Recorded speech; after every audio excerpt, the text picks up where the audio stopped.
దేవరకొండ డివిజన్లో మండలంలో కొమ్మపల్లి అనేది గ్రామంలో ఇక్కడ గురుకులం రెసిడెన్షియల్ బాయ్స్ స్కూల్స్లో నిన్న రాత్రి నుంచి వర్షం పడతా ఉండేసరికి ఆల్మోస్ట్ చుట్టూ అంతా వాటర్ వచ్చేసింది. పక్కన దిండి వాగు ఉండడం వల్ల తర్వాత కొంచెం ప్రహారీ లేకపోవడంతో చుట్టూ అంతా వాటర్తో సరౌండ్ అయ్యేసరికి ఈరోజు మార్నింగ్ 7:38 నుంచి మేము రెవెన్యూ శాఖ తరఫున పోలీస్ శాఖ తరఫున మేమందరం ఇక్కడ ఉండి ఇక్కడ నుంచి పిల్లల్ని తరలించే నిర్ణయం తీసుకున్నాము. ఎందుకంటే మనం చూస్తా ఉన్నాము మనకి వెదర్ శాఖ తరఫున కూడా ఇది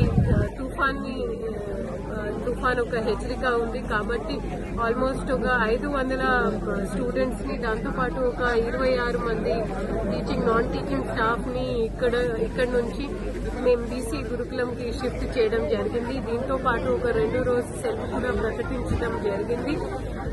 బేసికల్ గా ఇప్పుడు మనం అందరం చూస్తా ఉన్నాము ఈ లొకేషన్ కొంచెం లోతట్టుగా ఉంది. పక్కన దిండి వాగు ఉండడంతో ప్లస్ నిరంతరంగా వర్షం కురవడంతో ఈ పరిస్థితి ఏర్పడింది. దీన్ని దృష్టిలో పెట్టుకొని మేము దానికి ఒక శాశ్వత పరిష్కారం కూడా